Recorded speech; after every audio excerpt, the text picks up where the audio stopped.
everyone, welcome back to Poppin In with Alexa and Molly. I'm Alexa. I'm Molly. And today we have a woman who has always performed her own stunts, Molly's mom. Yay! Hi, so good to be here. If you can't We're tell. happy to have her back. Yeah, Yay. yeah, because you came on to talk about Planet of the Apes, and today we're talking about another huge... I think we also had her on for for Outlander. Outlander. Yes, Outlander. I called Yes. it something wrong. I said Outlanders.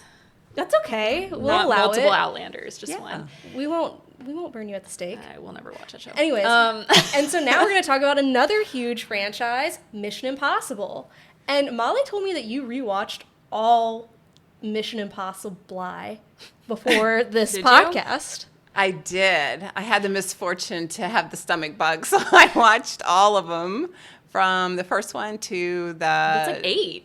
There's like 8 movies. Yeah. Yeah. Oh, and then When she the told me that, I newest was like, one. oh, we're Yeah. definitely, I mean, that is commitment. Cindy Yes. is coming on this podcast. Yes. Well, it's been so long since I'd seen them, so I want to make sure that I kind of remembered them all and Yeah. was ready Yeah. to talk about it. That's impressive. Have you seen all of them, Molly? No. So I've seen I think I saw the first one like a long time ago. And then I'm more of like a new age Mission Impossible girly. So Ghost Protocol is probably my favorite. And then I've seen everyone since then. So Ghost Protocol was when it kind of got rebooted. I guess they're like the reboots, technically. Yeah. And then you're in an interesting position because you've only seen the first one and the last one. Yeah, so I'm a faker here. But when I knew, I was like, I gotta watch Mission Impossible because it's gonna be like a huge pop culture moment.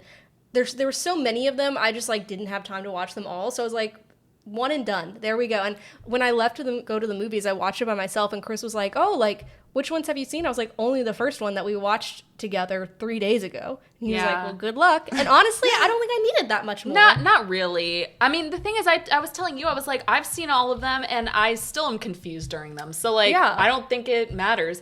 But Chris is, like, a big fan of Mission Impossible, and he didn't even go see the new one. You just No. went on your own accord. Oh. Yeah, well, he was going to, but then the theater filled up and there were only like individual seats, and he was also very tired. But I told him, I was like, I would say, I'm not a big, like the first one when I watched, I was like, that was fine. Yeah. It was okay. But this one, I'm not a big action person. I actually really liked it, and I think I'm in a small group of people in that opinion. I was going to say, Yes. so here's the interesting thing about that. If you really liked that one, then I now really want you to see, like, Ghost Protocol, Fallout. Yeah. Fallout is better. Yes. The first Dead Reckoning, like the one that came prior to this one, Dead Reckoning, I loved Dead Reckoning. That was probably, Yeah. like, my second or third favorite. I think, like, if you liked this one, because, like, we kind of didn't love this one. Yeah. So it's just interesting. I was shocked when you said you liked it. Yeah. Yeah. I think maybe because I saw it also on a big screen. Like I was telling Chris, I was like, I think it is Yeah, you better definitely on have to see on a them big on screen. movie theaters, And I'm yeah. curious, like, if I would have felt the same if I had watched any of the others, like not on my like home TV, but in a movie theater. But it also like Chris does this thing whenever we go to a movie, he like looks up how long it is. Yeah. I And mean, we he do was too. like- We did that did, last yeah. week. Yeah, he was like 2 hours and 50 minutes, and I was like, oh, I didn't know that when I bought the ticket. It is a long, and that was our biggest complaint about it. And we can get into this more, but like I would say, like our biggest thing was just how long it was. Like it was Yeah. way It too was long. way too long. And so I Yeah. was like reading reviews, and people were saying that, so this is basically like a part 2 to Dead Reckoning. Yeah. And people were saying like there was just like a lot of exposition in the Yes. first part. Like it was, I'm going to be honest, it was kind of wild because again, I kind of know the tropes just because Yeah. they've been done and whatever. But just like the whole first 5 minutes of the film is just Angela Bassett like explaining, The last movie. the Yes. last movie to Tom Cruise, Ethan Hunt, who's been doing I don't know what since the last movie. Right. He's like, yeah, I know. I was yeah. there. And I also was like, why Yes. is it on a VHS tape? Like, Yeah. Right. Well, because it's like it's got to be like destroyed. And, Right. Yeah. Right. It can't just be like a I guess it could be a thumb drive. Usually they have thumb drives. this I don't voice know. memo Yeah. will self-destruct. Yeah. Yes. It's usually a thumb Same. drive. Yeah. That was my biggest complaint too, is that the exposition was just like, it was just usually in the beginning of a Mission Impossible movie, you've got like the beginning is a little exposition, maybe Yeah. like 5 minutes. And then it gets into like usually the mask thing. Like there's usually a mask reveal. Yes. And there's like a whole action sequence. There was like really none of that in this one. It was like just talking for so long. And I literally at one point was just sitting there and I was kind of getting mad. I was like, I'm like bored. Yeah. Hurry up. Like the second half of the movie was good. Yes. But the first half, like better. I thought to myself, I was like, well, I didn't need to see the rest of the movies because they're right here. Like they're And explaining. so That's especially true. because it was the final movie, they did show flashbacks to all the ones. Yeah. They left out Jeremy Renner, which I thought was interesting. Did you notice that? I did. They left Jeremy Renner was in 2 of them, and like he was not shown at all. I don't know why, but they showed like all the flashbacks, and it was kind of like, okay, I get it, because it's like you're watching the final movie and it's just nostalgic or whatever. But I was just like, we don't. This is like not fun for us. Who just want to see this new movie. Right. Yeah. And so I'm curious, like, so you've seen them all, you rewatched them all recently. Like, what do you love about the Mission Impossible movies?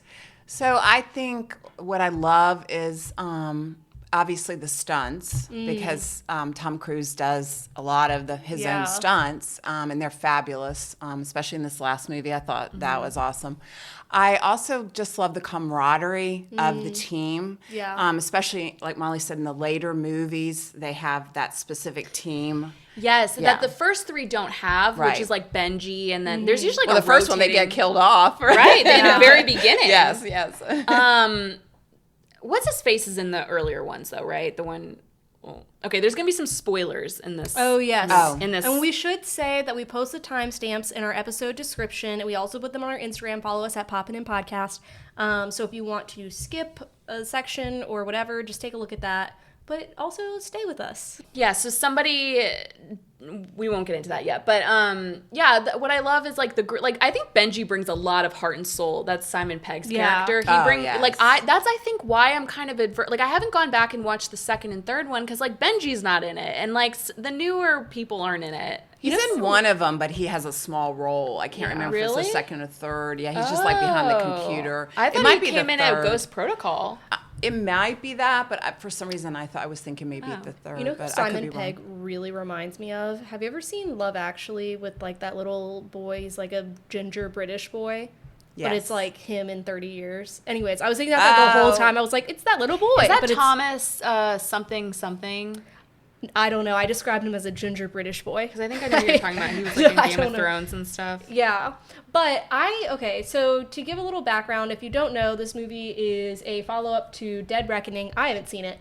But basically, it's really good. I was like, it kind of made me laugh because I was like, wow, they really took all the anxieties of like our current world and just I'll be honest, I'm kind of tired of like the AI plots of things. I am too. I'm like, I get it. AI here to stay. And people have been really saying that about this movie. They're like, it's so important because of the AI plot. And I'm like, I know, but so is like every other movie and TV show right now is doing the AI plot. Yeah. Like, we get it. And then so basically it's like Tom Cruise, Ethan Hunt has the only key that can stop this AI entity. If I heard entity one more time. I know. Oh yeah, if you rewatched all them, the entity. Yes. And I don't know if it's like this in the other, and the entity is like basically taking over the world, and there's these people who are kind of like cult people who are like worshiping the entity, but also the entity is like taking over all the nuclear power of all the like world leaders, and they're trying to stop it. And there's this like kind of crazy moment where Angela Bassett, who's the President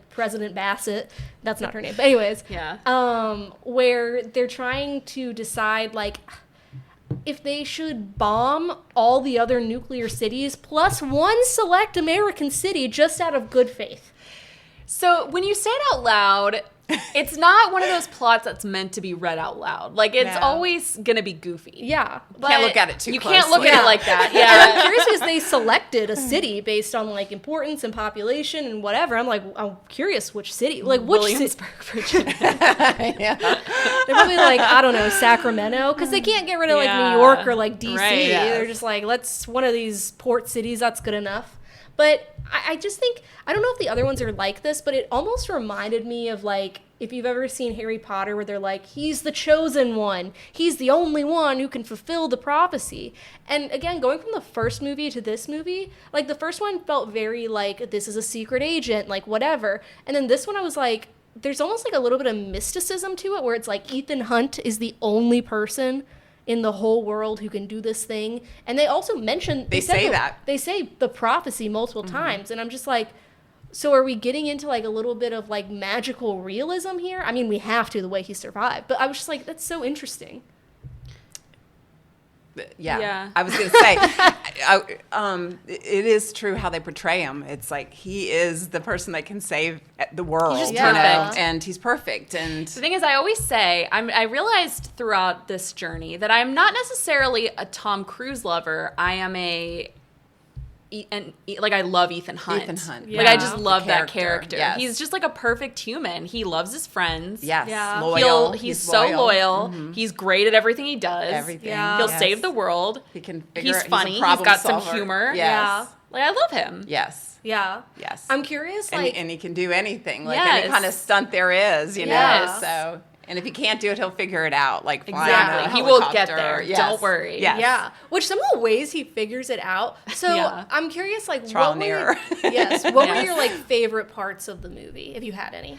The submarine scene was pretty striking, and I'm glad I saw that in a movie theater, because that scene Where he's underwater. where he's underwater, and I was saying this to somebody recently, that like, you can tell when Tom Cruise is nervous about a stunt, and it's usually the water stunts. That's when he like locks in. Like, you can tell in his face that he's like, because those are the most dangerous, I would say, is probably the water stunts.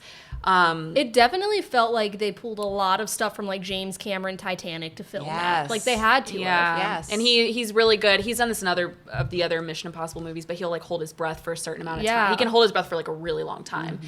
And but like, he's almost like, I think he locks in for those stunts more than like the airplane stuff, like anything like that. So I loved the submarine scene, the water scene. I thought that was really incredible.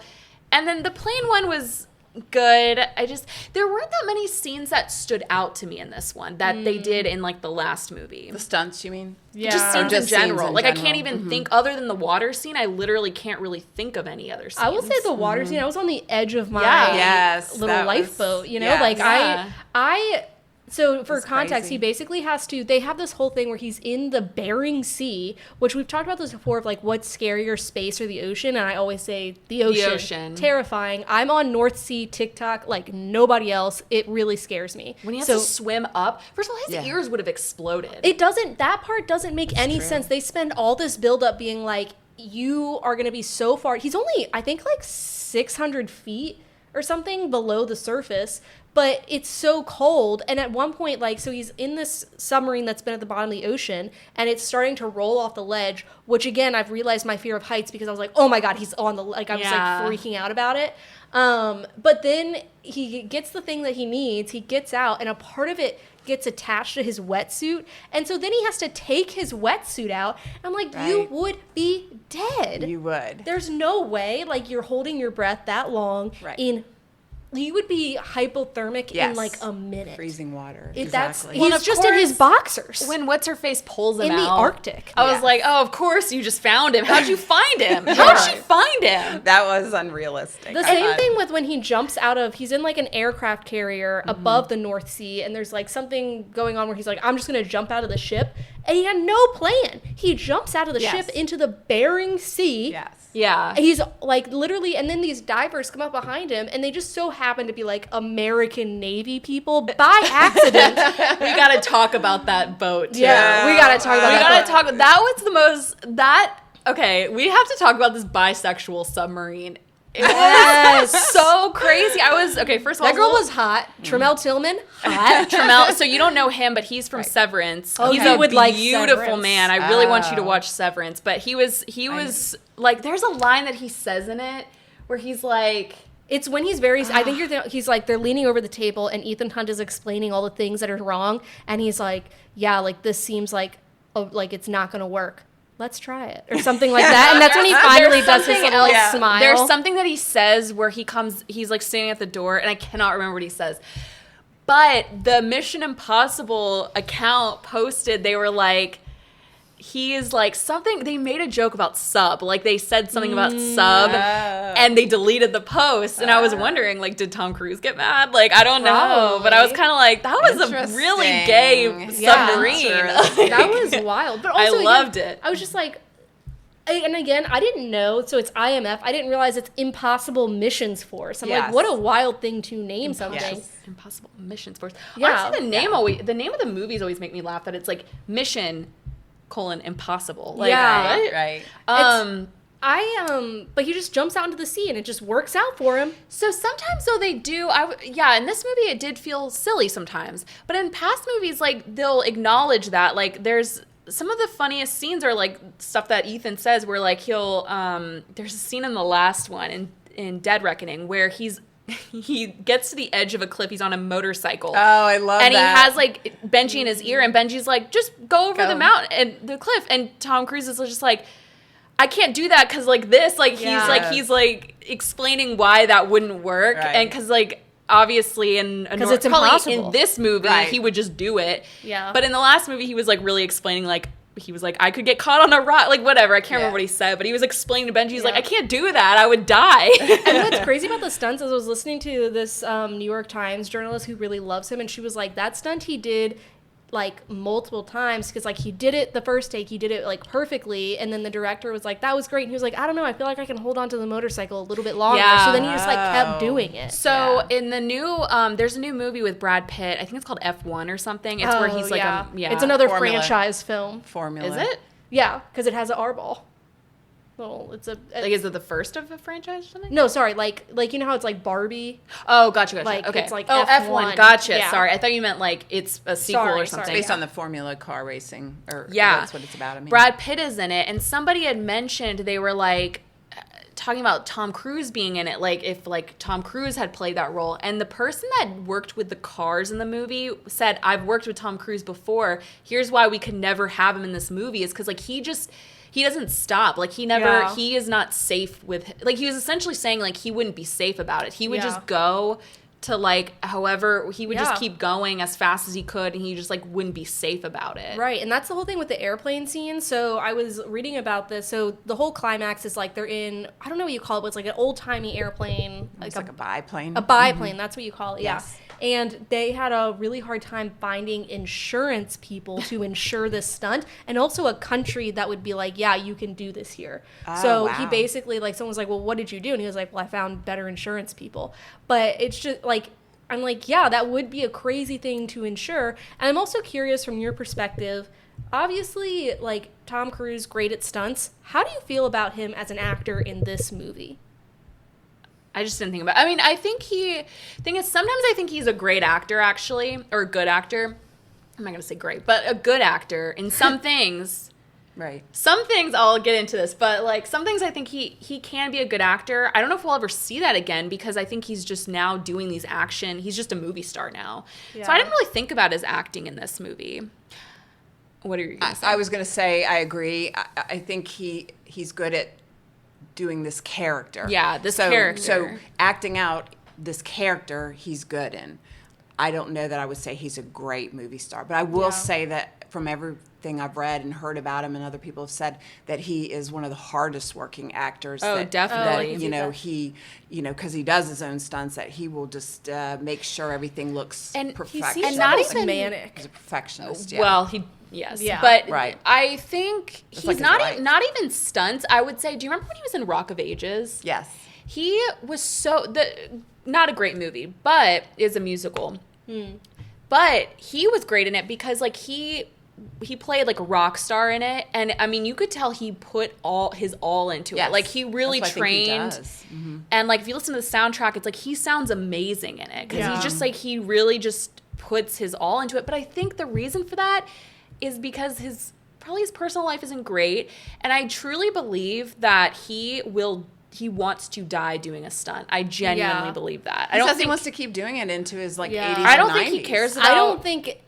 I'll be honest. So he's, 60 now, I think? So. I don't know. He's 62. Yeah, 62. I don't know a lot of, film companies that would be, as he's getting progressively older that would be like, yeah, let's put you in this biplane. I think they would for Tom Cruise. I don't Although know. that would put their movie in jeopardy, so I don't know. That's a lot. At some point, though, I'm sorry, his body's going to wear down. He cannot keep You could that tell level. in this movie, I was like, he is looking older. Like, you could tell he's aging. And it's fine, because he still looks good. He looks good. Yeah, he was in his boxer briefs a decent amount of the film, and I was like, he fit. I meant more his face, Yeah. like, You was could tell starting to look a little older. Yeah, I would say, like, watching plastic him surgery. in the first movie and then going to this movie, the first movie I was like, he's acting, he is a character, and in this one, I actually can't remember a single line he said in the movie. No, and that's what I was saying. Yeah. I felt that way with the scenes, too. I was kind of like, other than that water scene, or ocean scene, there was nothing that really stood out to me in this movie in general. Right.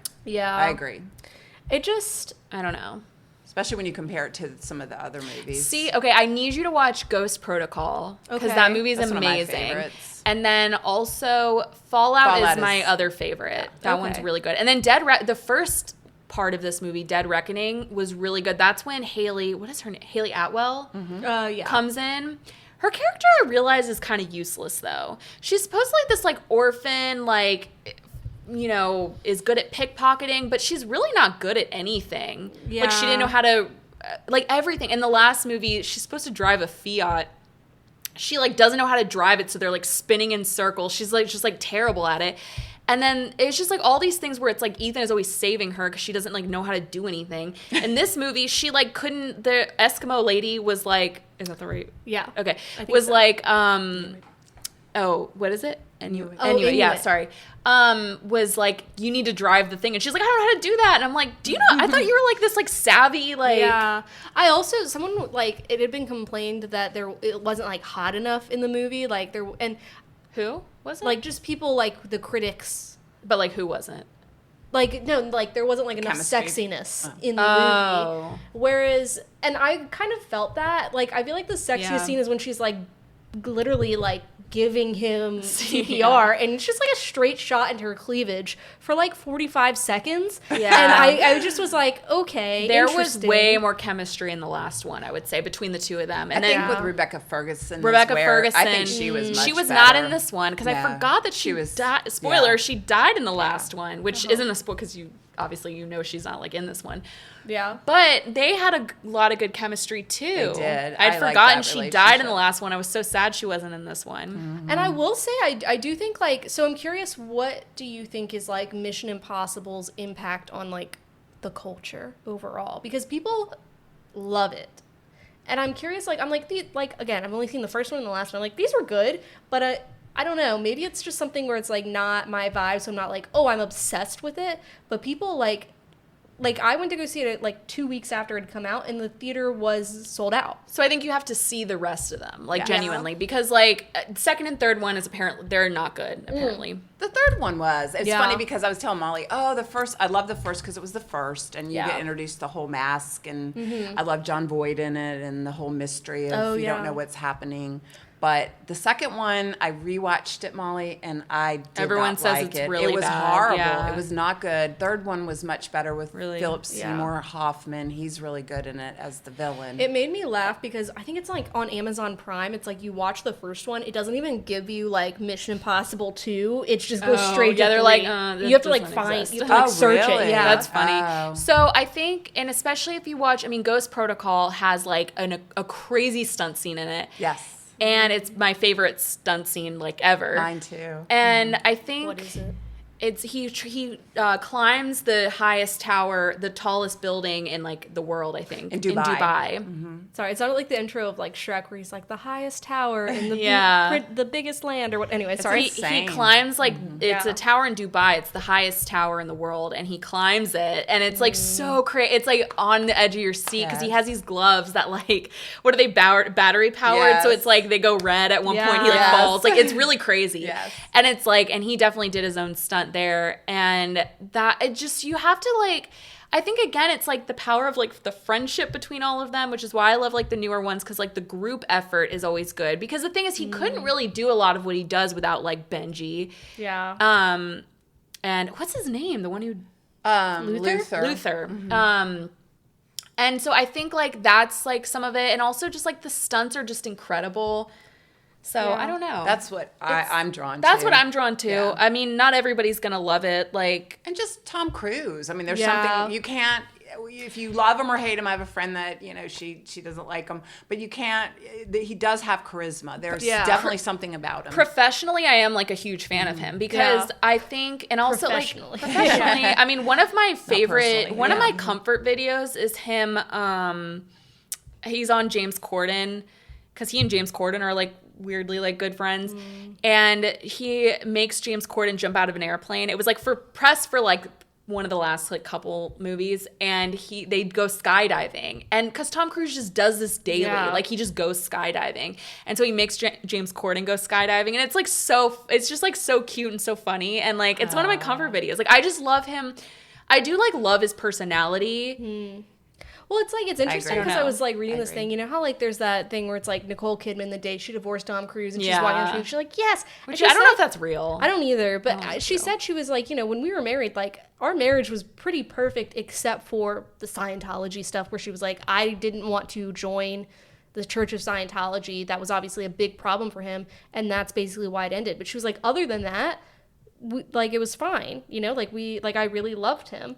And I think that that's really interesting. It also sounds like he's an adrenaline junkie for sure. He definitely is. And then the interesting thing to me is like his co-stars all say, so there's a whole thing where Tom Cruise sends like a coconut cake to everybody. Which they make a joke about in Hacks, which, God, I want you to watch it. Anyways, we'll talk about it later. And they like, and so he just sends it to all of them. Everybody who works with him says like he's the most generous person, which I question because I'm like, okay, he's not in touch with any of his kids, you know what I mean? Like, so I'm kind of like, I wonder if like, it's interesting that like all his co-stars say that. So it's like, is he more just like, he cares more about like work than his personal life? That's why I think he does. I genuinely, I don't mean to like tell his fortune or whatever, but like I could see him dying by stunt just because it's like that's just what he cares about. And you have a sixth sense about things. You say things usually and they happen in a weird way. That's very scary. We want the best for you, Tom Cruise. Yeah, I know. I just am saying, I think that's what he would want, though. Yeah. Like, that's what he just cares about. That is what he cares about. So. What is your favorite of the movies? So, like I said, I went and rewatched them, and I definitely would say the second it's not as good. What makes it bad? Everyone is always like, the second one is horrible, but nobody ever like elaborates on why. Just like, it's just different. It's different from all the others. It's different from the first one, and I feel like it's following the first one, so it's probably like a lot to live up to, and it just like didn't. It's just sillier maybe. I don't know. And then the third one is it gets back on track, and so I really did think, Molly, you do need to watch the third one. I thought that was good, but I love Ghost Protocol. Like Molly said, I love. Is that the third? That's the fourth one. Is the fourth. So it's like the reboot. So it came out, I think, in like 2014. So it's like when they started back up. Right. Okay. Yeah. And then Rogue Nation, and then Fallout. And Fallout I don't like Rogue Nation as much. Yeah, that movie's just whatever to me. And Fallout scores the highest ratings. Fallout it made the is most so money, good, and it is really good. After I rewatched it, because I realized I think it came out in 2018 or something. I'm not sure exactly, but I realized, oh my gosh, this is a great movie. When Henry Cavill, there's a bathroom scene when they're in the club. One of my favorite scenes of the whole Mission Impossible franchise is they're in Fallout. Yes. They're in a French club. And just like, it's just really good.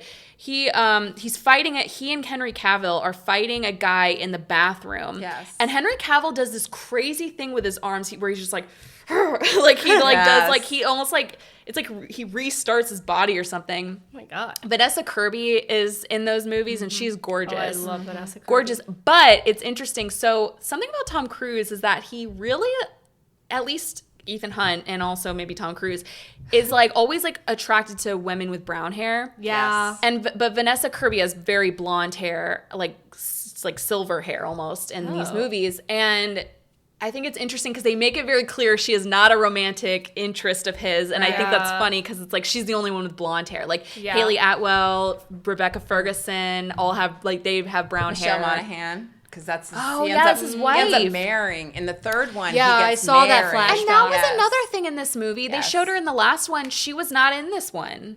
Right. Like, I'm like, you're not going to show his wife? Like, the ending just didn't satisfy me. It was almost like the Dead Reckoning was the ending. finale. Yeah. I felt like they should have done that. I agreed with that. Do you think like this will actually be the last one, or do you think it's one of No. those things where they're like, this is the last? Because Really? I really I thought at hope the end, I so. thought he was gonna be dead, and I was like, that makes sense. He probably should He be. should be. I think they But- should end with him dying. I kind of know. I thought I'm they not were sure. going to. I don't think they should make another one, but at the same time, I'm kind of like, maybe I'll should, because that one maybe wasn't a great finale. Not only that, but he's really almost getting too old. It was fun because I had heard that they brought Jeremy Renner on as to be his replacement. To replace him. And then Oh. he was in 2, and he was Yeah. supposed to be in a 3rd, and supposedly they were going to kill him off or something happened, and he didn't want to do it. And he also... And Tom Cruise was like, bye. Well, Like, and he also 'cause didn't he want was to. never That's the seen other thing I again. forgot to mention when you were asking about why I like him so much is traveling to all the exotic places. Yeah. Oh my gosh, right? They go to so many places in all the movies. And a lot of Yeah, I people guess said so. that like they didn't really get that this time. Like there was a Yeah. lot of him absolutely sprinting through London. Then they're just like He is a great runner, too. I Yeah. love his running Yes. scenes. Because you have to be good at running. That's like a skill. And I think people forget, like, when was the last time you flat out sprinted? Right. You know, like, it's not an easy And you know thing who to else do. is good at it? Yeah. You know who else is good at it is Simon Pegg. He Yeah. is somehow, he must have been taught as well, but there's like a certain like run, like you have to be good at Tom running. Cruise Yeah. Yeah, maybe. Which also, so at the end, they like go to this bunker where it's like all of the world's like technology is like stored or something and is safe from nuclear. I don't even actually really remember didn't that. understand what was going on, but there's this whole thing where like Simon Pegg is dying because he's been shot, and yeah, I the was one so girl is worried he was like gonna die. Yeah, the one girl is like doing surgery on him. I think her name's Paris.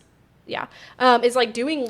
Oh, like, the French girl. Yeah, the French girl from Guardians of the Galaxy. Oh, is she in that? Yeah. I didn't know that. Interesting. Is doing surgery on him, and he's like telling Haley Atwell's character, like, you need to like cut this cord or whatever. And I'm like, why would She probably didn't know. She probably was like, I don't know. She Yeah, never but knows I'm what like, she's why doing. wouldn't you have this discussion with anyone else before you got to this point? To be like, hey, if something happens to me, by the way, here's the 3. Yeah. It's like 3 He shouldn't be steps. the only one who knows that. Yeah, I'm like, Yeah. 3 steps to do this. Instead, he's got And then he a passes out right yeah, before. he I has remember a this now. pen cartridge sticking out of his lung, and he's telling it to her, and everyone might die. Like, maybe just share a little bit of information. I was just like, Yeah. what? That is so That's crazy. logic, though, and if you're looking for logic, Again, in yeah. these Yeah. movies, You you're can't not gonna examine find it too yeah. closely. I will say I loved that they brought back Dunlow's character, because I did feel bad in the first movie. If you don't know, he's the one who's in like the That's my favorite scene yeah, in that movie. he's the CIA guy in the first movie where he love like built that secure The husband, room. the with the beard, the Yeah. guy in the Yes, in Antarctica. yes. He has a wife. I don't know why I said the The husband. one Yeah. where he's like, you know, Oh, coming that's down cute. from the I forgot, ceiling. Because yeah. in the first okay. movie, I they love that like scene. once Ethan Hunt is like broken into the secure facility, they're like, "What should we do with Dunlow?" And they're like, "We've already sent him away," and that's where they've sent him away to. And so I remember, you like, knew that at least. yeah. by So seeing the and I first remember one. watching it, I was like, I feel bad for him. Like, Yeah. first of all, they gave him like laxatives or something. He was like not doing That was well. it, yeah. And second of all, he just got fired because Ethan Hunt, like I don't know if you remember in the first movie, they like spike it, so then he's just like having like he's just throwing Running up to or the something. bath- Yeah, like running to the Ooh. bathroom. Okay. And I Yeah. loved the storyline with him and his wife. Yeah. Okay. With his cozy little sweater. I would love to live there. Here are my questions. Who do you think were the best and worst actors in like this film? And I would say she really stood out to me. I don't know what the actress's name is, but like, cause she doesn't really speak English. And so, but she still conveyed so much. She was a great She's so comedic helpful. relief. Yeah, she knew what Yeah. she was doing. Right. I would say her and Tremel Tillman were like my He favorites. was my favorite, yeah. I I mean, don't no know who'd be one's worst. acting was bad Yeah. to me. I I just don't didn't remember think about it. anybody's Oh, you know who? You know what? Okay, I have 2 things. So there's an actor in these movies. He was in the last one and this one. He looks identical, and you guys will know who I'm talking about. His name is like Steve Zahn or something. He's from The White Lotus, and he was in Righteous Gemstones. They are twins. They look exactly alike. I gotta show you this. Hold on. Wait, Do you him know and who I'm who? talking about? Okay, the Mission Impossible guy. I'm literally typing in Mission Impossible guy and then Steve Zahn. I know who Steve So Zahn he was is. in like Righteous Gemstones and like White Lotus. He's been in a These lot. 2 guys. Okay. So this is the guy that I'm talking about Okay. from like White Lotus or Yeah. whatever. And then I don't know what this guy's name is in Mission Impossible, but he looks just like him. Who does he play? He's the one who. He was in this one too. He works for the CIA, I guess. Oh, I know who you're talking He about. looks like him. Yes. Like, do you know what I mean? He always has an expression on his face that makes him look confused. They end up like shaking hands and being friends at the end, but they're usually fighting. Yeah. They look exactly alike. I'm like, how are these two actors both allowed to act when they look exactly alike? That happens a lot. But I was going to say some of my worst ones. Okay, I love all these actors. I actually let out a laugh when Nick Offerman died. The way he died, he literally was just like said something and was like, oh, and then he went like this. Yes. Yeah. I was like, that is the most ridiculous way to do it. And then also Angela forgot he I was Bassett. forgot in Nick it. Offerman was in it. I forgot Why he was he too. in it? It was Like, such a what was- small role. It's kind of like Civil War. Yeah. Remember he was in Civil Yes, War too yes, when he played the yes. president? And Angela Bassett, who I love as an actress, I think she's Yeah. phenomenal. I was just like the way, I don't know, it was just the way she was talking I and didn't like like That's her always how character. she is though in those movies. Like didn't it's like her very character. like it's almost like comical. Like because I think Yeah. she's obviously an incredible actor. Yeah. Like she's an icon, but for some reason in these movies, and Alec Baldwin, he wasn't in this one, but he's been in like the past ones. He's the same where it's like there's just like a goofiness to their characters where it's just like okay, like where they're just like It's unnecessary. it's like not natural. Right. Yeah. It's just I don't know. And what is with her Yeah. advisory team? Where again, they're like, we're gonna blow up multiple cities with nuclear bombs and a city of our own. And then at the last minute, she like realizes right before they're about to do this, she like makes a phone call and she's like, take our nuclear bombs offline. Why wouldn't we have a plan for this in place? Like, why wouldn't? Take our nuclear bombs offline is a hilarious sentence. Yes, Yes. like it's just like we're just gonna kill millions of people. right. Instead of like nobody thought like what if we just unplugged it, you know what I mean, like Right. crazy. I don't know, that's just my You can't look for logic in these movies. Yeah. It's not what it's about. Who were your worst and best? In Best this and worst, movie? yeah. Oh, I would I agree don't with think I have worst. Yeah, like I just Yeah, don't know. I think I would agree with your assessments Yeah. exactly. I can't think of anybody really that. Hannah Waddingham. she was barely in it. Yeah, I know, and I love Hannah Waddingham. and also her American accent was interesting to me. Awful. Yeah, I was just like, just be a Brit on an I American hate Navy that. shit. Some That people- feels you know more who else had a believable. horrible American accent? He was in the last one too. Was he plays Sherlock's brother, Oh, and he along Moriarty. with No, Sherlock's brother. Sherlock's brother. It starts with an M though. It's gonna bother you. Mycroft Holmes. He's in he's like one of the I don't know what to call him, what his character was, but he was American too, and his American accent was awful. Yeah. I hate when people I'm just like, just give them British accents. Like That's let them that's have better. agree. It was really throwing me off. Like Yeah. even if I didn't know she was British, I would know she was British. You know right. what I mean? It's not, Right. You know what British people do Ooh, sorry. is they try to do like a nasally voice when they try to do an American accent, and it doesn't sound good. They almost take it too far into the back of their throat. Yeah. That's what it is. Oh. I guess That's it's what hard she to said, imitate us. but- I don't know. Yeah, I guess so. But I liked it. I honestly walked out of the theater with a big smile on my face. Good. I was shocked when Yes. you said you liked it. I thought you were know. going to hate it. I thought I didn't go to the bathroom once. I thought like the 2 Wow, hours and that's 50 minutes went by impressive. fast. And again, I did not think it went by fast. I will say I No. don't think I would have liked it as much on a like smaller screen. Yeah, with distractions, you would have easily been. Yeah, like, I'm Matthew's about to leaving. walk in. So I'm gonna bring up our question of the week, which if you don't follow us on Instagram, follow us at Poppin In Podcast. We post a question of the week every week. If you don't answer, we will know. And no one answered this week, and we're very upset about it. Yeah. See who saw it. We really I think know about you these have an questions. answer. We want to have a discussion with you all. Be our friends. But our question this week was, what is your favorite stunt in cinema? Which we kind of, I mean, I already kind of answered earlier. Which one? The Tom Cruise, like, Dubai stunt. Oh, Where okay. he Like in climbed- all of cinema? I mean, I can't think of another one, Okay. but maybe if I hear yours, I'll think of more. So this one is going to be a little off the wall, but stick with me. Have you both seen The Polar Express? Yes. Yes. Okay, the scene when they're like on the top of the train Oh, wait, and they're like stunt. about to like stunt. But I thought you meant like a real life stunt. I mean, it can be, but this is like the thing that I thought about. I don't know. It could be anything. It can be any. It can be Tom Hanks as 3 cartoon characters. Okay. Oh, when they're hanging off the Yes. thing. I actually As hate that the scene. train I was by going the to way. say that the child gave in- Molly anxiety. Yeah, I think, hated that as a movie. child. Yes, it really, like, when I watched that, it really, like, they're on top of the train. It's, like, about to go into the tunnel, and then there's, like, also they go off the Yes. tracks, and they almost, like, know take what? out, like, a whole section of meese.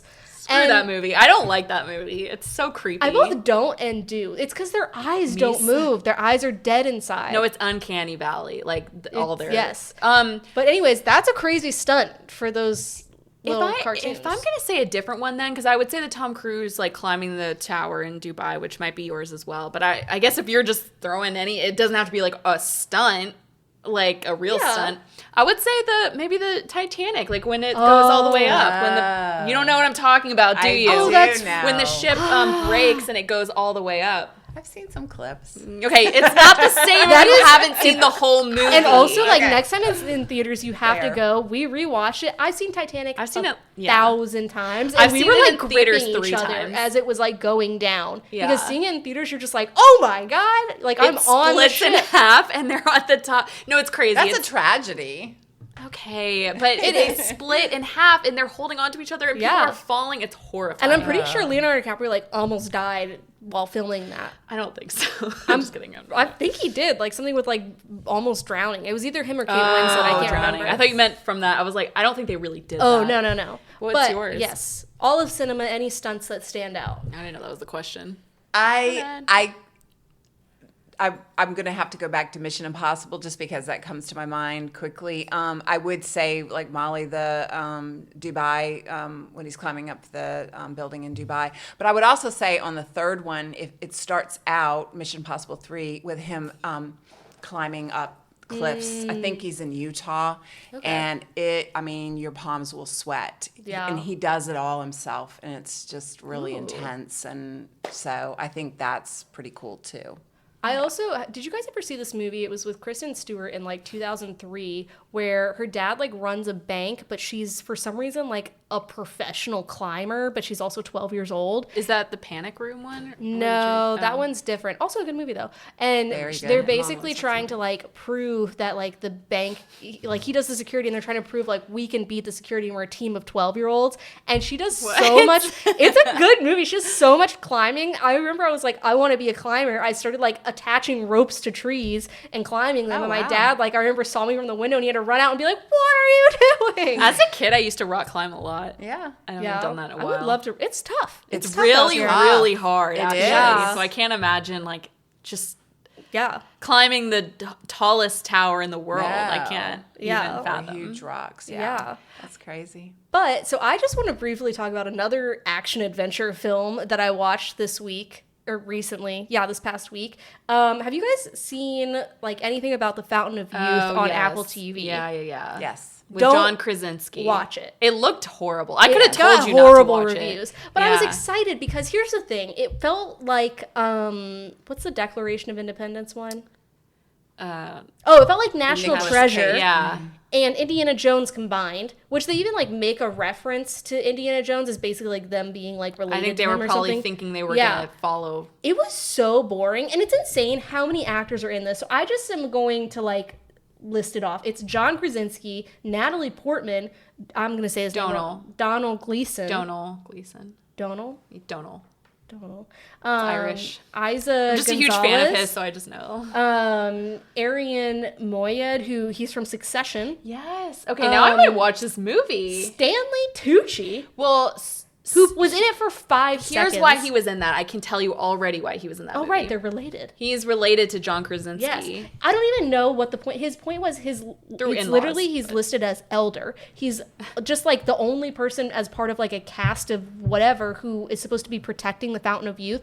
So it's this whole thing where it's like they are, Natalie Portman and John Krasinski are brother and sister, an unbelievable sibling duo. Like, there is nothing, I'm like, these people have never spoken to each other very clearly. Like, I hate in movies where they're like, oh, big sis, little bro. Oh, that's my least favorite movie trope when it's exposition where they say like, hey sis, and I'm like, no one ever, there are other ways to say that somebody is your sister or brother. I have a sister. I don't think You've never said sis. I've never said, hey sister, hey big sis.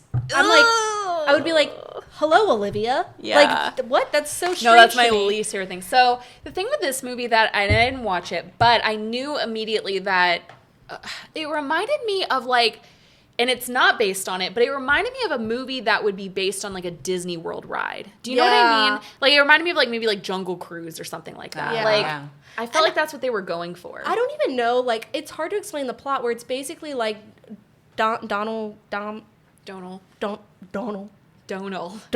Yeah. Okay. Gleason is like a billionaire, and he tells them that he's dying and needs to find the Fountain of Youth. So then they have to find like all these like artifacts that are like paintings or whatever, because you know how like in National Treasure, like Nicolas Cage knows everything about America ever, and that's what like these siblings are, but for like art. And it's just so boring. Yeah. Like, it's just like, I was like, I don't care if you find the Fountain of Youth. And then they find it, and Donald.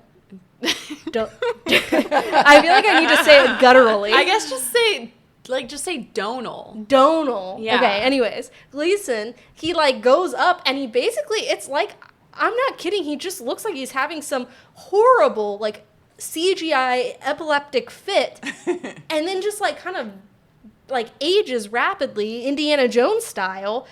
And that's like, I'm like, what am I supposed to get from this? Like, you can tell they put so much money into this movie. And there's parts of it that also reminded me of like The Mummy, which I love. I love National Treasure. I love The Mummy. I love Indiana Jones. So that's why I was excited about this. What do you call that type of action movie?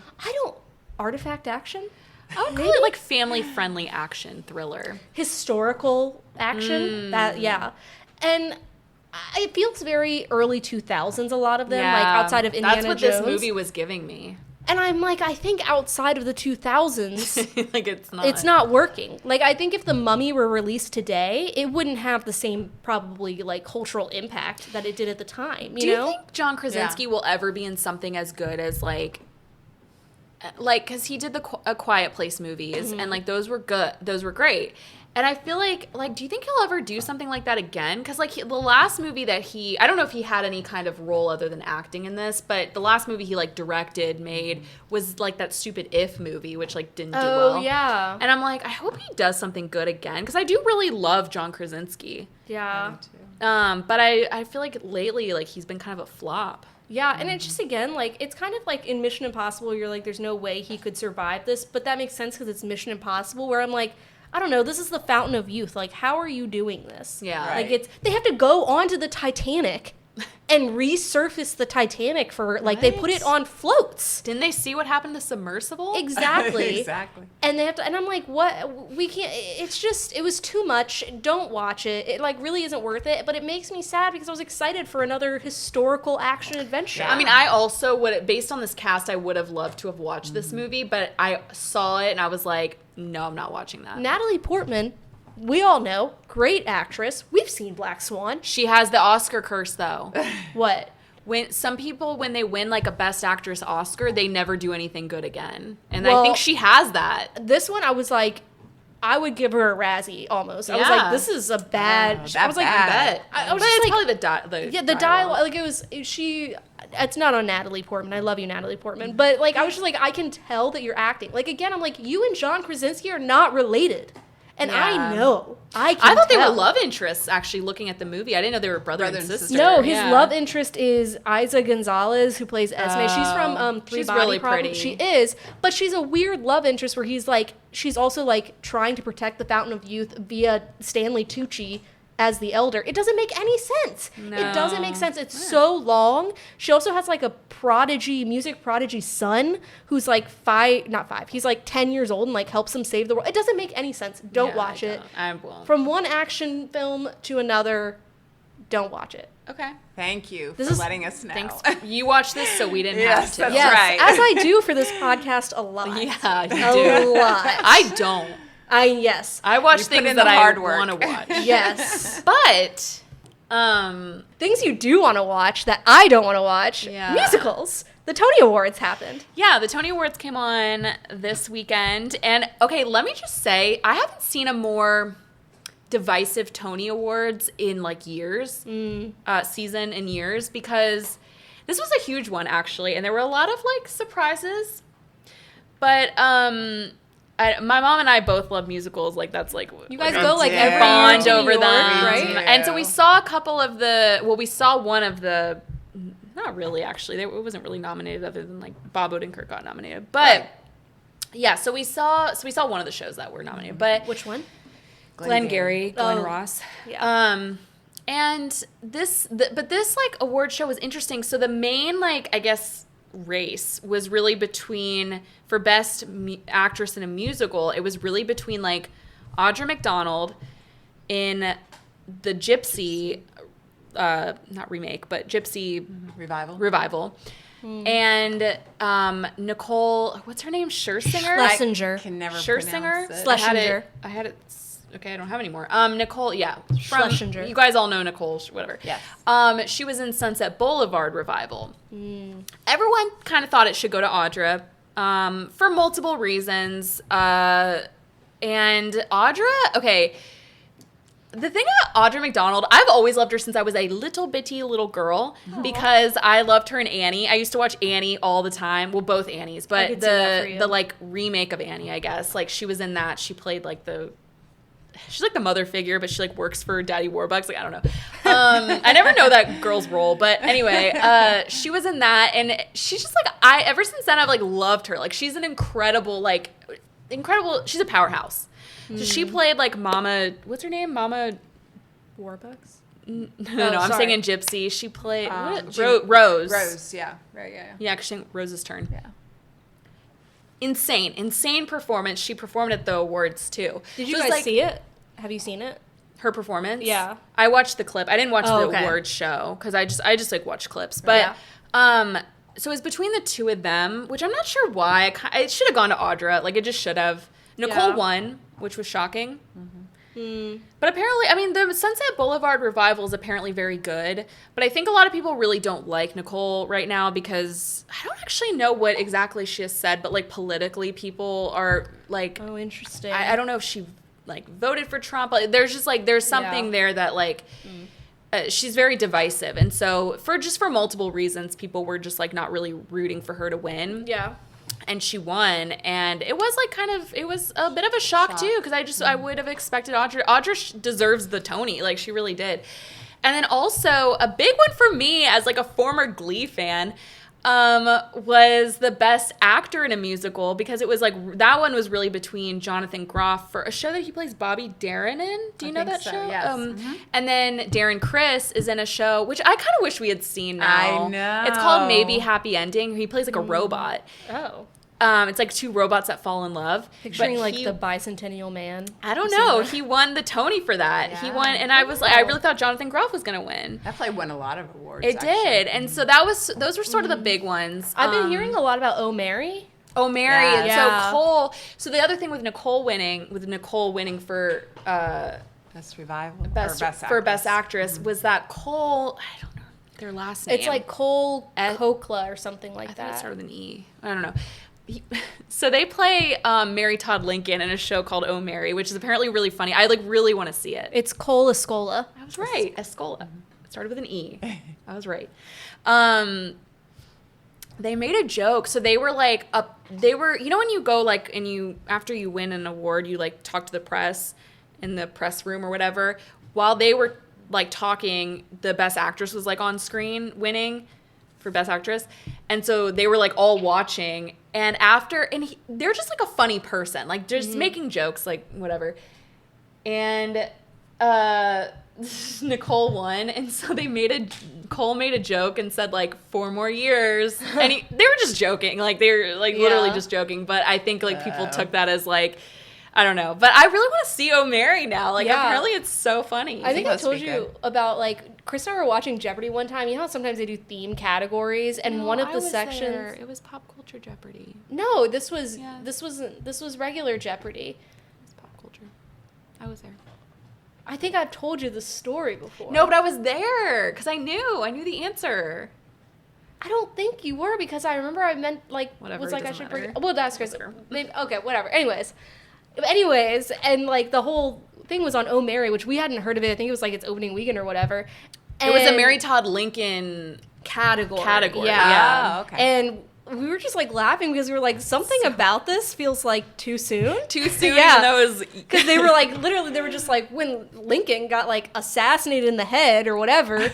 And it was just like, Cola Scola dressed as Mary Todd Lincoln. Doing the yeah. you know how sometimes I'll have somebody ask the And question. it just was like so interesting. I was like, oh, but it's gotten amazing. I think it's really reviews. funny. Also, so I told this story on the podcast. Do you remember when we were about to go to the rum bar, but we were in the elevator going up to our rooms just to like drop stuff off, and this girl gets on with like a schnitzel. She's just like holding a schnitzel. Love that. And she sees our playbills of like Glengarry Glen Ross, and she's like, oh, how was that? And we were like, oh, it was good. And she was like, I just saw John Proctor as a villain, like that was amazing. And then she just got off the elevator. I was like, okay, bye. Well, she was like a prophet because that show was like nominated for a bunch of stuff. And I was like, dang, now I wish I had seen that. And a girl from Stranger Things is in that. So I was like, that would have been really good. Oh, which girl? Sadie Sink. Yeah, and she's apparently really good in it. But so she lost to Sarah Snook for Which Dorian Dorian Gray. Picture of Dorian Which I heard Gray. Sarah Snook kills in Kills it that. because she plays like 80 roles. Yeah, I think it's 27. 20, yeah. But I mean, might as well. be. Yeah. So she won, so I was happy about that. She I figured deserves she would it. win. Yeah. And then who was the best actor in a play? Who was that? That was somebody else as well. That was pretty good. Cara Young, the one that we saw in that, she won twice in it 2 years in a row. Yes. We saw, so the last show that we saw. Pearly Victorious is not this past time that we went to New York, but like the time before, we saw this girl in a show, and she just like, she won for that, and then she also won again this time, so she was really good. Leslie too. Odoms was in that. Pearly Leslie Victorious Odom Jr. was so Oh, and then good. speaking of Leslie Odom Jr., so then Hamilton that did was awesome. like they sang like a medley of their yeah, songs, I and heard that was about actually this. really, really good. Also, I think reunion. Cola Yeah. Scola won for best leading actor. That's who it was, yeah. Right. It's interesting because like the Tonys are obviously big to like those who are in musicals, but I feel like they Yeah. don't get blown up as much as they do like the Oscars, the Grammys, and the Emmys. Yeah, they do if you're in and I that bet the community. fashion is Broadway. wild. Yeah. Like I would love. Yeah, see the some fashion. of it. Cole wore like a gown, and but they had like their chest hair, which was love funny. that. I loved Other than that, I Amal didn't Clooney's see- dress. I didn't see her. George Clooney. Oh, she looked beautiful. George Clooney's She wife. always does. She's Darren Criss looked really good. Yes, he He had an did. interesting outfit. Yes. Yeah, I think overall that's all I had to say about it. Was really just those. It was kind of a controversial one. It was good It though. really was. Yeah. Good performances. Okay. Very Cynthia good Erivo performance. hosted, I think, Yeah, and right? Cynthia Yeah, she Erivo was really, great. really good. She looked really beautiful too. And she just like really commands the stage. She wasn't she was funny, but she wasn't like trying too hard to be funny. She just was like naturally, and she's also just a great host. She didn't make it all about Wicked or anything like that. It was just Yeah. like she was good. I think I felt like safe in her hands, No, you know. she did a good Yeah. job. Like and then the last thing I was going to say, they did an in memoriam, and Sarah Bareilles sang the song for the in memoriam. And the big one this year, in the past year, was Gavin Creel, I think his name is. Who I don't know. I know his name. I like really love him. He's a great he's just a great Broadway actor, and he's been in stuff. But he died from cancer, I think, this past year. And she like broke down when they showed his photo, and it was really sad. Yeah. Oh, Cynthia Erivo did?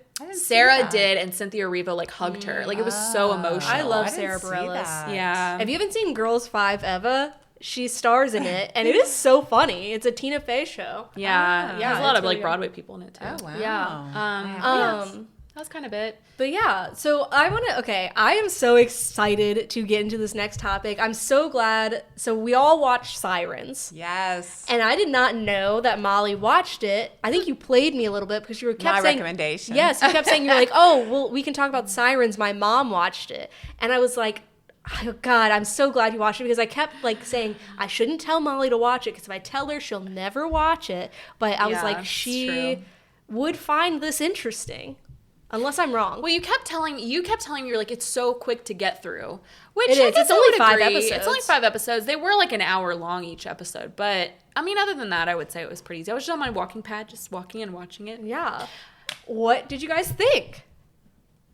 So I feel like you had like some interesting insights into it. I liked it. I thought it was good. I don't know how I felt about the ending. I feel like there were still some things that I was questioning a little bit. Like I was like, okay, that didn't make a lot of sense then.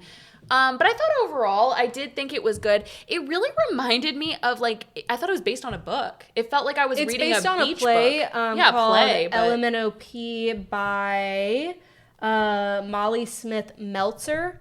And That's I think what the play is called? LMNOP? Yeah, I don't know why it's called that. It's spelled ELEMENO and then P like the vegetable. Oh. Is it a vegetable?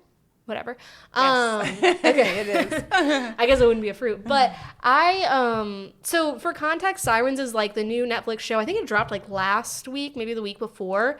And it stars Millie Alcock, Julianne Moore, Megan Fahey, Kevin Bacon, and people like, I think there's been like a lot of, again, like this kind of eat the rich, like shows that have been coming out, and people are like, if you like the Perfect Couple or Big it definitely Little reminded me Lies, of the Perfect Couple. but I think it was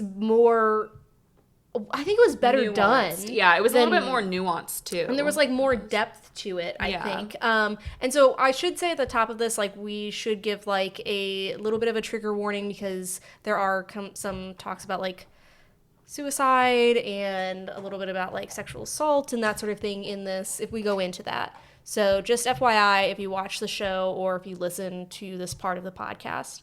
I really liked it, but I can't tell what you guys were, I can't tell the vibe. I thought it was good. Like, I wouldn't watch it again, but I did think it was good acting. Like, I thought, you go, because I feel like you had like some thoughts about it. Well, you can finish your thoughts. I mean, go ahead and finish. I thought it was what you were saying. That's what I was just saying was like, it was a little bit more nuanced than your average like summer show. To me, it was just kind of like a summer like Netflix show, you know what I mean? But it was like a little bit more nuanced than that. There were some cliches in it, but I felt like I texted my mom, like, when I first started watching it, I was like, I hate Megan Fahey's character. Like, I hated her at first because she pissed me off. She just, like, wouldn't leave her alone. Yeah. I was like, okay, you showed up unannounced. Yeah. So the whole thing, did we say what it's about? So basically, what we have... Basically, it's set over Labor Day weekend, and it follows Devin, who's played by Megan Fahey, and she goes to the island where there's her sister is working on Martha's Vineyard for this very wealthy family called the Kells. They own Kell Securities. They're like billionaires, and Julianne Moore is like the wife, and Millie Alcock plays the assistant, and Devin thinks at first that like her sister is like a part of a cult and is trying to get her out. So that's basically like the premise of it. But it's kind of, I think Megan Fahey's character is so interesting to me because one, I've never seen her play. She's like an alcoholic, like a mess. Like she has tattoos. She is like, she's got makeup getting out of jail in the out beginning of of the show. Every show I've seen her in, and she said she's like, I basically just am in shows where I'm like at the beach with rich people and someone dies. Yes. Right. And I was like, but she's usually the put together. Like in the White Lotus, she was very put together and beautiful and kind of like elite, you know. Yeah. And I think she killed this role. Like, I actually loved seeing her in it. I think she had a lot of fun performing it. Well, she was likable, and there is kind of still that element to her character, because if you, like, a few episodes in, you, like, learn that she was, like, you know, like, she's really beautiful, but she's just, like, gone through it. Yeah. But, like, she was, like, popular in school, and she did, like, you know, like, she's smart, and she has, like, a lot going for her, but then just, like, you know, just family stuff, like, well, there's a lot of like family drama, but she is kind of bitter towards her sister because her sister went off and just like lived this lavish life being an assistant to Julianne Moore on this like billionaire's island or you know home. And meanwhile, Megan Fahey has to stay back and take care of their dad who's suffering from dementia. And so she's just kind of bitter towards her sister because she's like, yo, like, you need to help me pay for my, like, you need to help with dad. Like, you need to come.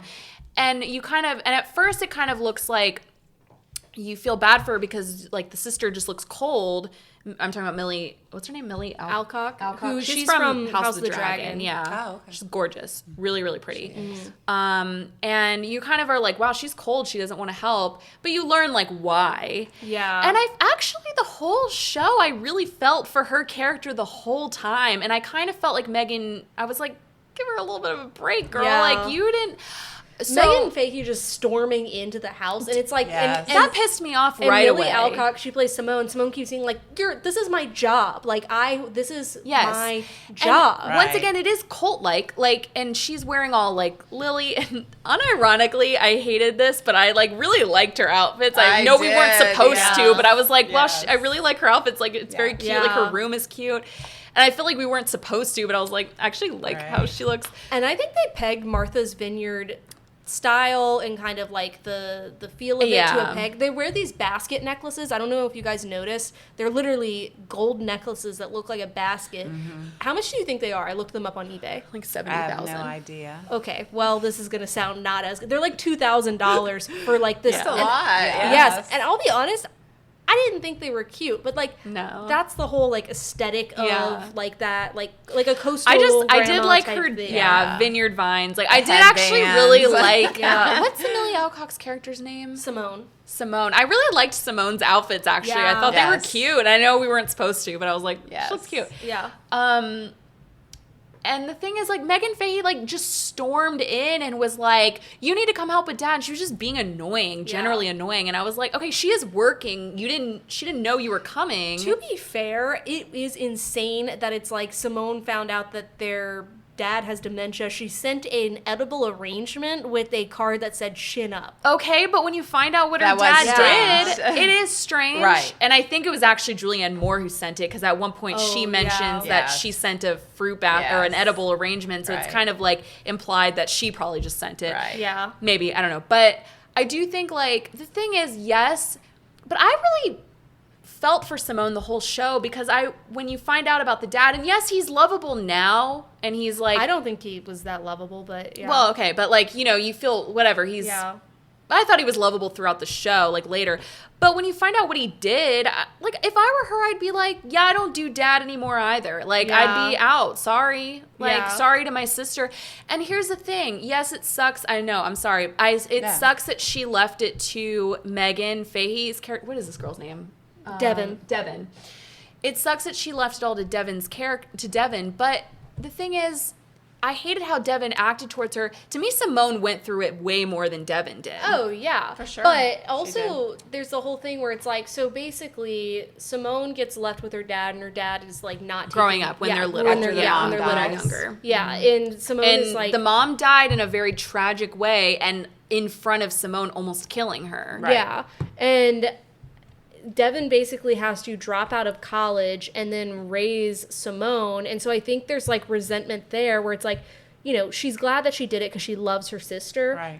But also it's like, I could have had a completely different life if I hadn't have had to like drop out of college to take care of you, because she gets sent to like these like foster care facilities, Simone does. And obviously like it's not a great situation. And she implies that there were like people maybe there was some like sexual abuse there, and it's just interesting because it's like I think there's like resentment on different ends. But I was thinking about, it's almost like this circle of care thing where it's like Simone has seen her sister care for her so much, and then that's what she is doing for Julianne Moore. But really Simone is like used to being cared for, and so then you see that kind of happen at the end with like the twist, which, again, huge spoiler if you haven't seen it, but should I say it? Sure, I don't know which twist you're talking about. Kevin Bacon. Yeah, where she stays with Kevin Bacon. And I think it's just like, you know, she's used to being cared for, and she's trying to find that way to be cared for. Yeah, that's true. I just thought, like... I would agree with that. I just felt like, in general... And the thing that I liked about the show was that none of the it wasn't black and white. Like, the characters were all, like, kind of morally gray. Yeah. Like, all of them. But I did feel for Simone the most out of all of them because, again, like, you can say what you want about Megan. She did take care of her and stuff. But she at least got to escape at one point. She went to college. Like, her sister went through way more as far as, like, the foster care. She was starved by her dad. Like, so I couldn't really like sympathize, or I sympathized with Devin, but I didn't, like, I wasn't mad at Simone for not wanting to be there for her dad. Like, if I were her, I'd be like, yeah, sorry, I'm done with that. Like, I really would probably in that case. Yeah. It's sad that he has dementia, but I just felt like I didn't, like, I didn't agree with Devin in her role, but I thought it was admirable that Devin at the end went, because you were saying you were surprised that how it ended with her. Well, to be honest, it was not at all what I expected from the very beginning. I had this thought that it was going to be some mystery, like a murder had taken I did place. too, Because they yeah. sort of go towards that way of Julianne Moore's character. Well, she replaces the first wife, Kevin Bacon's first wife, mysteriously disappears. And so you're wondering, okay, did she have something to do with that disappearance? Where is she? So that's where I thought they were going with it. And then I thought it was kind of this cult. But what got me was I kind of felt, because I take care of my dad, so for me it had a lot of meaning at the end. It actually, I was emotional Yeah, at like the you end. related to I it. could relate to her feeling or how she was feeling, because she, the sacrifice and saying, well, she could have run off with, I forgot the guy's name. The boat guy. The boat guy. Yeah. She could have run off with him and had a different life, and it was proposed to her, but she decided she was going to stay with the dad. Could they not have like moved the dad onto the island though? I almost was like, everybody, like her sister now is married to Kevin, or is going to get with Kevin Bacon's Right. character, and is like, they're together now. I was like, maybe they could just all move onto the island. But I don't think that Simone would want to move her dad onto the island. Like, I think No. she genuinely She wanted him doesn't away. want him around, which fair. Self-preservation. That was the whole Right. thing with Yeah. like Right. her, was just like she needed to protect herself, and that like that's Really, what I both was of saying. them. Yeah, That was the and thing. so I With Julianne I Moore, agreed with too. that, and I saw that like connection. Yeah. And she also has this moment where she's like, this is the only place I've ever been happy. And Yeah. so Yeah. it made me so angry when Kevin Bacon's character makes a move on Simone in kind of Right. a weird, like, so out of whatever left field. 'cause- Right. Yeah, And I just was like, God, it just is like, I know. the idiocy of like these rich men where it's like, yeah, this will ruin her life. Like, Right. this will, like, you will still have everything. You will still be a billionaire. But if like your wife finds out that you made a move on Simone, it's going to fall back on Simone, not you. Yeah, but then Right. it ended up just ruining Julianne Moore's life. Right. And so I thought it was interesting that the show is called Sirens, and I was curious what your Yeah. guys' thoughts on that were, because it wasn't evident. It didn't go in the direction, like you said, Right. I thought it was going to. Right. But I think it was called Sirens because it was sort of the idea of, like, a lot of the men, like, characters were saying that like women were making them do things. Yes, yes. And I thought that was interesting because it was like for Glenn, I think his name is Glenn Howerton. Yeah. The one from It's Always Sunny. Yeah. Ethan, right? He His name plays is Ethan, yeah. He like accused her of like pushing her off the rock or whatever, Right. pushing her off the rock, and like it just was like a lot. Kevin Bacon was accusing Julianne Moore of like making him do, and like I just Yeah. feel like that's kind of what it was like. But I took it at first. I was like, okay, Sirens, like Julianne Moore, like is like like I don't know. It went a different direction than I thought it was going to be. But Definitely. ultimately, Yeah. I think that is why it was called that. I love that they called it Sirens because I do think it's like a play on like, the mythical sirens Yes, on the right, rocks who right. were Yeah. like But who make sailors men to do their- things. Yeah, Yes. where And like the sea. even there's a whole scene where it's like Devin is like trying to do something on the beach. I don't remember, and it's her boy toy or whatever from back home, and the boat guy are following her on the beach, and she keeps saying like, she's like, stop following me. I love that scene. Yes, and yeah. then she like yells at him and at one of the guys, and later he's like, you ruined my life. I've ruined everything for you. Yeah. And it's the same thing with Kevin Bacon's character. He blames not having a relationship Right. with his kids on Julianne Moore, Right. which you think like the whole time, oh, it's Julianne Moore, and then you find out like, no, she's like, I want you to have a relationship with your kids. You're the one Yeah, who doesn't. right. And so It's there's just men blaming women for things, Yes. essentially. Yes. And I love this. There was a quote from this article from Screen Rant where they said, all of these men have made choices that led to their current positions, but rather than take accountability for those actions, they blame the women in their lives. Yes. And I think like that is just, it's like women get blamed for these things, but then they're also the ones who are kind of left in the dust. Like Julianne Moore gets blamed for all these things, and she ends up like having nothing at the end. Yeah. Right. Also, shout out Screen Rant. I used to write for them. That's right. But I was gonna say too, like, so the only thing that I was like really confused of with this show was it was clearly a cult. I mean, there was the whole like, I know she explained the hey thing, but I remember she claps her hands and then she just like go. Remember she could like what's the word? Make them go into a trance. some of Who? them. The people? Julianne Moore made what's-her-face go into a trance. Who? Megan Devon. Remember, because she woke up in the car and they were going shopping? Oh, I don't Yes. remember that. Do you remember when and they were playing like WAP and it was like she was like on her That way? was so funny. But do you remember what I'm talking about? Remember she woke up in the car? Yeah. So she was talking to her. It was almost like a scene from Get Out or something where she was like, yeah, so that's what I'm saying. Like there was like a whole thing where it was like they did tease that Julianne Moore had some kind of mythical thing over people. And then it was like, it turns out she's just a woman and she was actually a good person. She wasn't... Like when all She that does at turn out all. to be good. She was good, but I was like, wait, where are we going to go back to the fact that like she put Devin in a trance? Devin like woke up in the car and didn't know where she was, and then like I'll have to go back and look at that. yeah, it's when she tells him to go dress shopping, and she's like, she wakes up in the car and she's like, where am I? Like, what happened? And she had just been talking to her. She put her in like a trance. Yeah. And there's like a cult like thing to all of them, which I guess it shows like I think Simone will have that same effect on them too. I think she'll it's just whoever is in that role, whoever is the wife The to twin him. ladies. That Yeah, they they were. I felt like there was some kind of cult aspect for real. So that's why I was confused when all of a sudden it was at the end. It was just like Julianne Moore was just like a normal person. I love the line where, like, at the end, she's on the boat and Devin's sitting next to her, and I can't remember which one says it, but she's like, you know, I'm not a monster, and neither is she, referring to Simone. I love that because I think without that line, it would be so easy to place blame on Simone, to be like, I can't believe she did this to Julianne Moore. Yes. When really, the way that Kevin Bacon leaves Julianne Moore in this show is so crazy, like absolutely evil to me, where like they have this scene the night before where he's like, we've been through a lot together, like they have like a nice moment where it's like, oh, you think like these people, you're not really sure like how much they love each other, but like, oh, they love each other, and then the next day at her gala, in the middle of the gala, he pulls her into the kitchen, says, I'm divorcing you, and then again at the gala shows up with his new girlfriend. And like, and nobody at the gala is like surprised or like bats an eye. Exactly. Yeah. Ooh, Molly's doing a wine refill. We are drinking, courtesy of Cindy, a Co-Pilot, and it has a little dog on it. It's a Chardonnay, and it also had a paw print on the top. It was very cute. I can also have this. Yeah, it's very cute. It was good. Absolutely not. Enjoy that. All right. It's really good. Yeah, the way, like, it was so crazy. I'm like, imagine being at that gala. I was like, God, I wish Molly and I were at this gala together.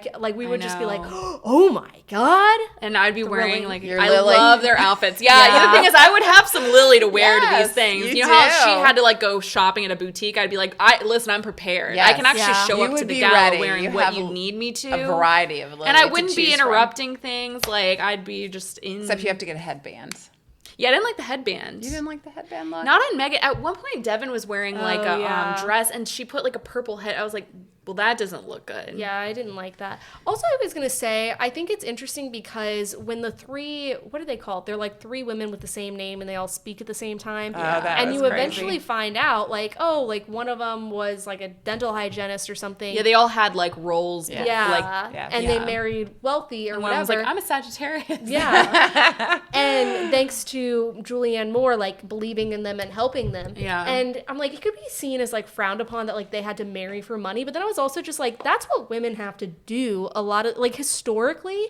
True. Like, to get any type of like upward movement or wealth, women had to marry for money. And you see that like with Julianne Moore, where she got the same like scholarship that Simone had to Yale law, and she had like an incredible law career, but then like to get like the security that she needed or wanted, she had to marry Peter Kell, Kevin Bacon.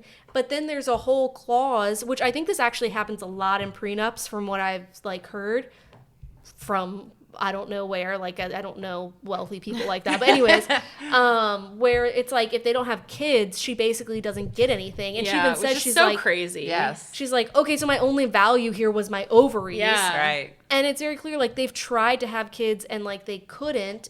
And then she just gets ousted. And she even says to Simone, she's like, you know, I said I was going to, like, maintain my career or whatever, but then you become Mrs. Peter Kell. And it's like, yeah, then you have to do all the domestic things, and it falls on you. Even though Kevin Bacon, I don't think he's really doing much at this company, I'll be honest. He's just smoking weed in his tower all day. Yeah. but like she has to like take on all the domestic sphere stuff, and it's so much that it's like, okay, yeah, I can't also be a high-powered lawyer. Right. Yeah. And I think it's just interesting because it shows like these choices that women have to make to try to get like security in this world. Right. And to be relevant. Yeah. Well, he's just clicking unmute. All good on my end. Yes, Mute. yes. Yeah.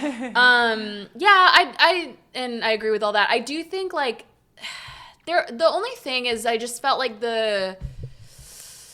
Julianne Moore just started out as something so different than what she ended as, and not in a way that I think like the show was trying to do. To me, it just was like, okay, well, that was like a red herring. Like I just felt like it wasn't like you're understanding her character. I just think they wrote it completely differently. Right. You know, like Right. because at the beginning she was like scary kind of. She was. She was like a cult leader, and Right. it made sense that Simone was keeping all these secrets from her. Mm-hmm. And at the end, she's just like a relatable, nice woman who's talking to Devin. And I'm like, okay, well, this is a different character now. Yeah. Right. Sometimes I think that's kind of lazy writing. So I don't know. I thought it was a good show. It kept my interest for sure, but I definitely felt like there were some flaws with it, I guess. Yeah. Yeah, I could But see that. That's, Yeah. it's valid. But speaking of problematic men, I don't know if you guys heard about Jared Leto is the latest to have done bad things. Which is a shock to Unfortunate. no one. Yeah. I mean, I have always thought that he is this, so I Yeah. don't know where. I've never understood who could still be a fan of him. Yeah, and again, so we should give like a trigger warning here that we are going to be mentioning sexual assault and other various possible Abuse. abuse. Thank you. But so a report by Airmail on Saturday, 9 men came forward and accused him of engaging in inappropriate behavior. A lot of it was flirting 9 with, women. what did I say? 9 men. Oh, Yeah, I was like, wait, really? I was a little. Sorry. No, that's funny, but I Wow. had to correct you there. that was crazy. 9 women. And it was interesting, like 2 of the stories were so similar where 2 women were saying like, I was at a restaurant or wherever in LA. I was 16 or 17 years old. Jared Leto stopped me, asked for my number, and then proceeded to like invite me to parties. He would call me throughout the night and would get like the texts and messages would get like more sexually aggressive where he Wow. would be like, do you have a boyfriend? Like, have you ever like had sex? Like he would start like sending them like inappropriate photos. And it's so interesting to me to once again like see this come out because it's also just like it's so messy. It's like, why would you do that? 1 and 2, like it reminds me of I watched the Brett Favre documentary recently where he got in trouble because he was like a woman that worked there. He was like just sending him like just dick pics, sending to this woman who was like not reciprocating and didn't want it. And I'm just like, you are so famous. Why are you sending these things? Why are you doing it? Not that you should, like, that's not, like, an excuse. Like, he's Right. obviously just a bad person. But it's just so interesting to me. I don't know. To me, this whole thing was just like, yeah, like fork found in kitchen. Like, yeah, like to me, I've just always felt that he is this person. So I never liked him. I think when he literally just I've always just had a bad vibe from him. And it's not, I think he's a great actor. What has he been in again? Well, he was in like American Psycho. He won an Oscar for that Dallas Buyers Club, Oh, good in yeah. that. which he was he in good. Gucci? Yes, he had not Gucci. House of Gucci. House of Gucci. Yeah, he sorry. wore the suit, like he Yeah. was like wore prosthetics or whatever, and that movie was awful. Yeah. but he was I couldn't finish it. he plays like a superhero that movie did horrible.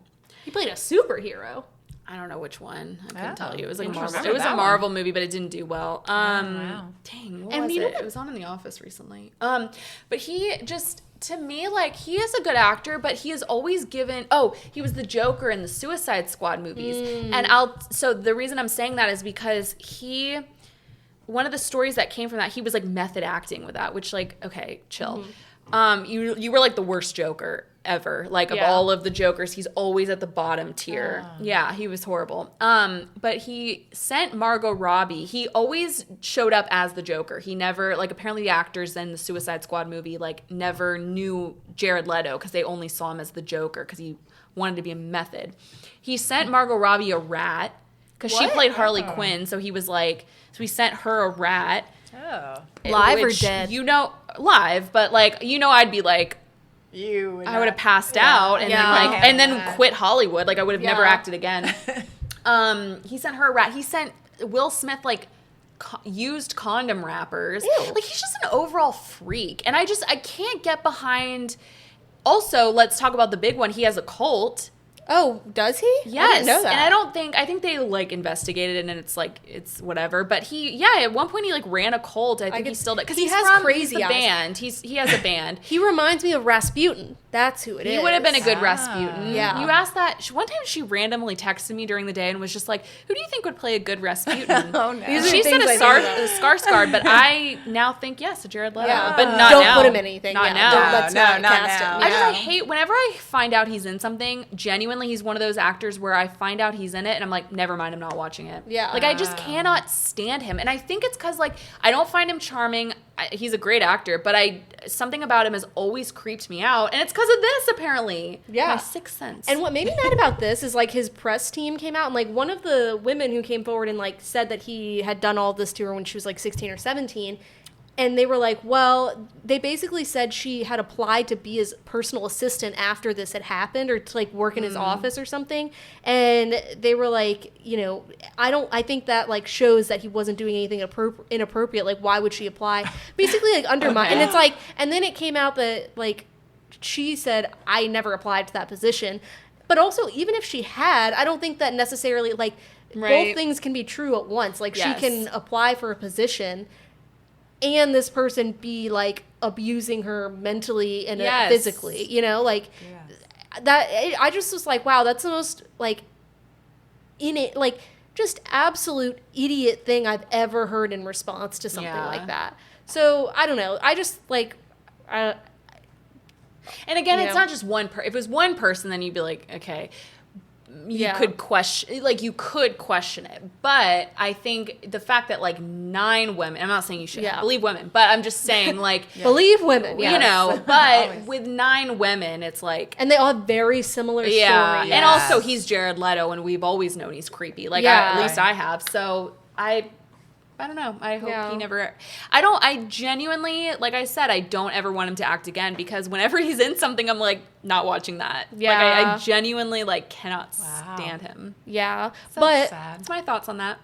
To continue like this thought of misogyny, I watched the Handmaid's Tale series finale. I literally finished it earlier today. I love the Handmaid's Tale. Not like. It's weird to say you love The Handmaid's Tale because of the concept of it, but it is like it's a phenomenal show. I do think it went on too long. This was the 7th or 8th season. Seriously. And in the beginning, like for honestly the first 5+ seasons, I would watch an episode and I'd be like, I can't wait for the next one. This one, I'm not kidding. I had 30 minutes left in the series finale for the past 4 days. And I kept forgetting to watch it. And because it just like, the thing is, like, I was like, okay, June does all of these things. She is Ethan Hunt of Handmaid's Tale. Like, all of the stuff. Is that Elizabeth Moss's character? Okay. All the stuff she does, like, throughout the show, I'm like, okay, so she basically will be going down in the history books as, like, she took down Gilead. I'm like, there's a whole, like, CIA, there's whole, like, operatives, but why is she's doing all these, like, kind of wild things? And I think, I will say, like, the last scene made me very emotional, where she goes back to, like, again, if you don't know the plot of The Handmaid's Tale, it is really hard to explain, but it's basically, like, this... It's like a dystopian universe. Yeah, dystopian universe where... like women aren't able to have children, but some of them are, so they are forced into what they call the ceremony where like it's like they whole have thing, kids for people. Yeah, and their children get taken away from them. And I will say, like, in the beginning, Elizabeth Moss plays a good, like, angry, I don't want to say crazy, because this person's, like, this character's not crazy. She's been through a lot. Yeah. But she does this thing, as you've probably seen, where she, like, will say something, and then she, like, looks directly into the camera with, like, a kind of wild look in her face. And that used to be very impactful because they used it selectively. It happened so much in this last season. I was like, stop looking at the camera. Yeah. Like, we just don't need it. Also, is it like, was it The Office? Like, why are we looking directly into Yeah. Like, and again, like, when they used it Yeah. sparingly, like, would happen maybe once a season, you'd be like, oh, that's impactful. But this, I just, and what killed me is I hate when shows do this, where at the end, because as you know, like, Handmaid's Tale started out as a book by Margaret Atwood. And at the end, they're like, and this is spoilers, but whatever. They were like, oh, June, Offred, whatever, like she goes by 2 names. They were like, you should write a book about like what happened. So she's okay. So basically, she's writing The Handmaid's Tale. They did the same thing in Gilmore Girls, which is like a different like tone. Or Little Women. Yes. Where I'm just like, oh God, she just doesn't need to be the author of the story we've been paying attention to the whole time. Also, very off topic, but Little Women reminded me, we should take a trip to Louisa May Alcott's house. I would love to do that. That should be our next girls' trip. Oh, okay. I don't know where it is, but I just saw It's in TikTok about it. Massachusetts. Great. Yeah. Okay. Anyway, Okay. continue. Anyways, but I just think like the impact of The Handmaid's Tale also is there's like things that are very realistic about it, where there's like they explain like how they got from point A to point B, and it's like really jarring because you're like, oh, this is the world we're living in now. Like it's actually not that hard to get to this place. Yeah. And I think they do a good job sometimes of reminding them like this world is our world, where there's this whole like joke scene where, or not joke scene, but like they're trying to make her feel like better about something, and her friend says like, oh yeah, do you think so-and-so's like hotter than Rihanna? And she's like, well, no one's hotter than Rihanna. They know Rihanna? Yeah, and I think like it sounds weird, but it like it's kind of like a shock where you're like, oh right, they are living in our world. Like this is supposed to be the same world. But I think like this season it just didn't need, like June escapes Gilead, June goes back to Gilead, June escapes Gilead again, she goes, and it's just like Chris walked in and there was like a whole huge bombing scene, and he was like, I feel like this happens all the time. And I was like, yeah, it is every episode. And I will say, and Molly knows this story, that I have a really bad reputation in my household now of like recommending shows because one time Chris and I were having a great Friday night. Like we had gone out to dinner, we had had some drinks, we had met with some friends, and he was like, you know what? Like let's start something new, which he never says. And I was like, this is my opportunity. And I played the first episode. Why Handmaid's Tale? Because it is so hard to get Chris to watch something. So I was like, I'm going to take the opportunity. I don't know. And I played the first episode, and I forgot how particularly brutal it is. Like, it is really hard to watch. And I just remember, like, the episode ends, it fades to black, there's silence, and Chris just gets up and he goes, I'm just going to go to bed now. And he never watched another episode, understandably. Oh, no. It's so dark. It is. I literally cannot watch it because I saw a scene from it, and I think I described it to you guys, and you were both like, that's not even the worst scene. But it just like really, when I saw it, it bothered me so bad. Like I still think about it. It was like so awful to me that I was like, I am not watching this show. It's, first of all, why would I watch something that like, I'm not saying it could happen, but like it could happen. Yeah. And it's just like, it's just dark. Like I don't. It's just very interesting. And there's a whole like plot where it's like the woman who's like the wife in her name's Serena Joy. She is the wife of the commander who basically they own June at the beginning. She's their handmaid. And they have such an interesting relationship where they go back and forth and they almost become friends. And it's so weird because you see like this horrible person like seeking redemption, but also still being like this bad person. But to the point where I'm like, I think it could have ended a season ago. And I think it's a very important show. I think it did, like, it was phenomenal. But like maybe like a 4 or 5 season show. Yeah. And it's one of the few times where I'm like, oh, the show was better than the book. Okay, Handmaid's Tale, the book, great book. But I think, like, this show was able to build out the world and, like, the people in it more than the book ever could. And Margaret Atwood, like, helped write a lot of the episodes. I think the last episode was boring, except for, like, the last scene made me very emotional. And also, they played, like, modern music in it sometimes. Like, there's this whole scene where, like, the handmaids are going to go, like, kill a bunch of people. And they started playing Taylor Swift's Look What You Made Me Do. Oh, my God. And I was just kind of like, this is not the vibe. Like play the modern music at the end of the show or something. I'm like, this does not make me feel like these are dangerous women. Like, I don't want to hear, like, they play Fleetwood Mac at one point and it's like, okay, I guess, but I'm just like, I need that, like, low, like, cello sound of you about to kill someone, you know? It just, I don't know. I finished it though.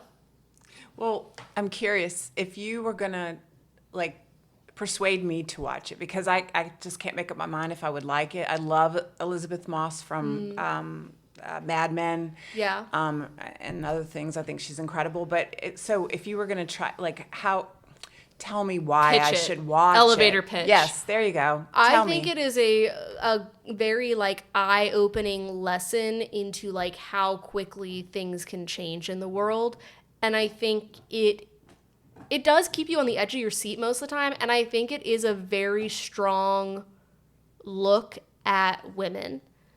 Mm-hmm. That sounded stupid, but I think like in what way a strong look at women? Like in the ways of like being a mother, also not being a mother, in how like men view you, and also like the resilience and like the power of women in just like Just watch Sirens. I'm just kidding. I'm joking. Like I'm trying to like, it's so hard to like pitch it, but it is very brutal, and you like if you are easily like triggered by things, or it is tough to watch, but it's very well done the way they interweave these stories, and it's like it is a story about war ultimately as well, and I think they convey like an interesting look at it. Joseph Fiennes is in it. Oh yeah, that's something. I do like him a lot. I like him. What you said about Taylor Swift's song being in it, though, that really just turned me off. Not because I'm just saying like that's so goofy. Why would they do that? It was so weird, and like they don't do that throughout the rest of the season. But that seems so unserious to me. Yeah, it was very strange. But Elizabeth Moss does end up directing like a lot of the last season. I think she does a good job. She is great. She's phenomenal. I think the thing is, I don't know. Every time a new season has come out in the last like 4 years, I've been like, another season? Like, it's just crazy that it's still on. I do think it's Hulu's like first big show. It like, was, I really for like sure. downloaded Hulu, got an account to watch Handmaid's Tale. Yeah. Look at them now. And look at them now. That's right. Well, that's good. Yeah. Big news. I actually am very invested in this relationship as an almost gooper. Oh, okay. I was like, wait, why is that relevant? Chris Martin and Dakota Johnson have allegedly broken up after 8 years together. What? They were together for 8 years? 8 years. And I felt like it was a long time because I feel like I've heard of them being together for a while, but I was like, okay, they've probably been together like 4 or 5 years. 8 years. 8 years. And wow. He was with Gwyneth Paltrow, right? yes. Mm-hmm. So they were the famous conscious uncoupling couple. And I always think it's interesting when like Gwyneth Paltrow will like talk about their family, and she would talk about like, you know, her new husband, and like she would talk about Chris Martin, but she would never say anything about Dakota Johnson, which I think is very interesting. Yeah. Like I never heard her list them as like part of their conscious uncoupled family. You know what's funny is I was just thinking, I'm like, I feel like Dakota Johnson wouldn't like Gwyneth Paltrow, but then I was just thinking about both of their personalities and the way they talk, and I'm like, they almost speak the same way. They're have the very same similar. Tone. So I'm like, maybe they would like each other. They have literally the same tone. So she just did an interview on Amy Poehler's podcast, Good Hang, which I really like. Yeah. And the way she talks like so slow and so calm, but she reminded me of you because Amy Poehler started to describe a dream, and she was like, and Dakota Johnson was like, I actually don't really like hearing people's because dreams. all I'm seeing is Dakota Johnson describing a dream where on that podcast where Matt Healy was an asparagus or something. I don't know. He was an it asparagus, wasn't funny to and me. then so was. Oh my God, I hate dreams. I hate when people describe their dreams. I don't care. Yeah. But it's funny that you say that because all I'm seeing is her describing It this is a dream. wild dream where I'm like, did you make up some of this? Yes, Because like, I always think so many people are details. making up their dreams. I hate when people describe their stupid dreams to me and go into detail, and I'm like, you're making it up. Like, this isn't... Yeah. Oh, I hate it. But Dakota Johnson, I think, is interesting because she's so monotone. Yeah. She's like the coolest person ever. And the thing is that she's like the way she's just like, yeah. So she also just got a new puppy. Its name was Tokyo. Yeah, it was cute. Have you seen the video? No, I haven't. Oh, he's a cute little puppy. But she's like, yeah, like this is my dog, Tokyo. Like the way she talks. Her other dog died. Yeah, she said she'd had him for like 16 years or something crazy. 17, yeah. Sorry. I'm actually a huge Dakota Johnson fan. I love Dakota Johnson. I think she is so beautiful. Do you but think she she's would a good actor? Let me see the Materialist. I wrestle with this a lot. And I feel like I just haven't seen her in good things. So I saw she was in Persuasion in the most abhorrent I'm sure, version of Persuasion. I never saw that, but not her fault. She's one of those people. How do you feel about her? I'm not sure. Yeah. Kind of the same. She's my favorite Nepo baby probably of all time. Yeah. But at the same time, I don't know if she's a good actor because I think somebody described this, and I think they described this well, where they said it's very evident with her whether she cares about a project or not. And if she doesn't, then it's like, it's evident because it's like her acting is not great in it. But it's like if she does, then she's good in it.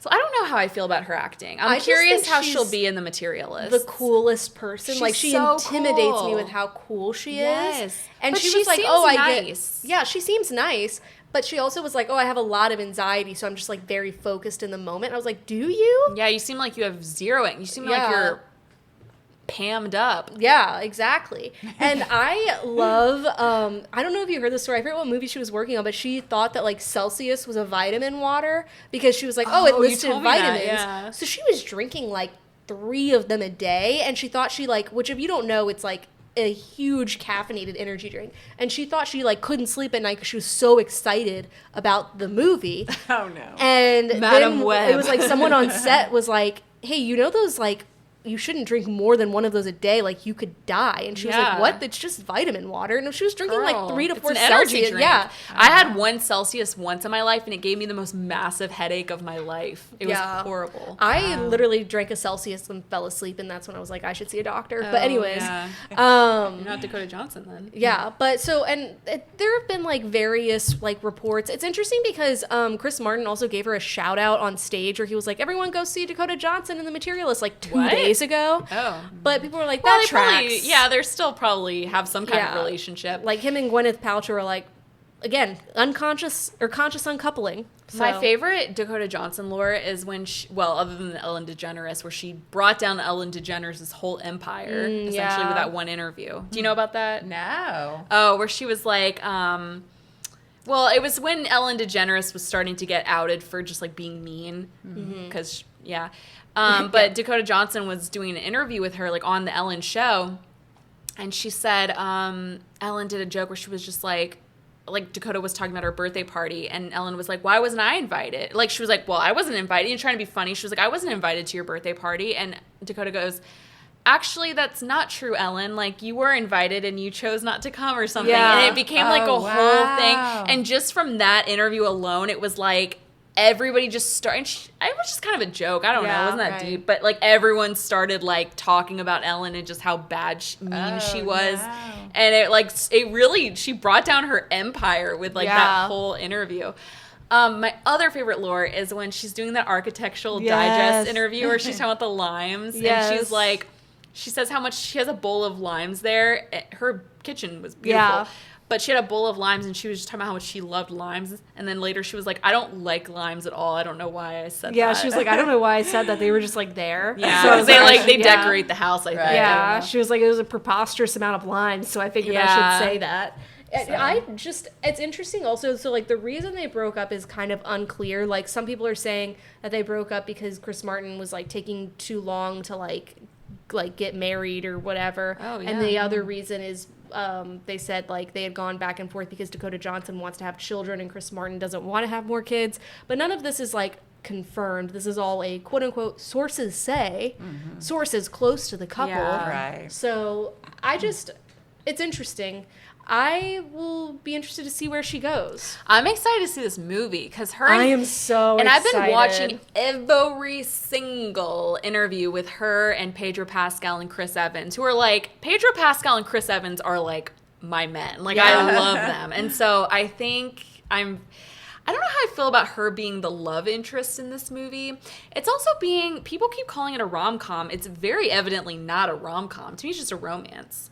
It's the yeah, I same guess I'd have director to who see did it. Past Lives. Past Lives. Yeah, Same which you song. still haven't seen, and that's a haven't seen it. phenomenal movie. But I'm excited to see this because, like, I love the actors in it, and I think it'll be interesting to see where it goes. I'm curious. Apparently, it's got like a 97% on Rotten Tomatoes. It looks good. Like I'm Yeah. really I can't excited to wait. see Yeah, it. yeah. We'll all go. Yeah, We'll we'll go. go see it. Girlies. Sounds good. But R.I.P. Chris Martin and Dakota Johnson's relationship. Not the I people. forgot y'all were dating. I'm gonna be honest. I never forget. I actually think about it a lot.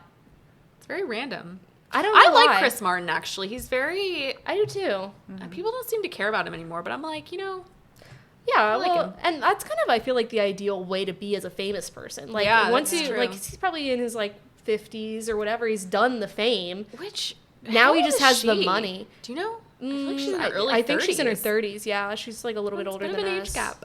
Yeah, and that's one of the things. People said, like, they couldn't get past the age gap. Yeah. But, I mean... She seems like she's like I hate when men say this, obviously, but I think she seems like somebody who'd be like, she's mature for her age. Oh, you know? yeah. But... On to another, like, Drama. interesting drama. So we talked about this on a previous episode. Amy Lou Wood and Walton Goggins, like, feud that's not a feud. It's like, not whatever a feud, it is. but I think at one point it kind of was. Yeah. I think they're lying. I think it was What? something. Why? I wonder. So give I don't a know. quick, like, synopsis. Okay, so we're talking about they were in the White Lotus. They played a couple in the White Lotus together, Rick and Chelsea. Rick. And after the show wrapped, there was just a lot of drama started by Jason, what's his face? I don't even know his last name. Jason, whatever. He played the dad. Oh, yeah. You know what I'm talking about. Anyway, he said that there was a lot of drama on set. He insinuated that, like, in multiple interviews, he said, like, there was a lot of drama on set. So there was already kind of, like, rumors with that. And then after the show wrapped, like, Walton Goggins unfollowed Amy Lou Wood on Instagram.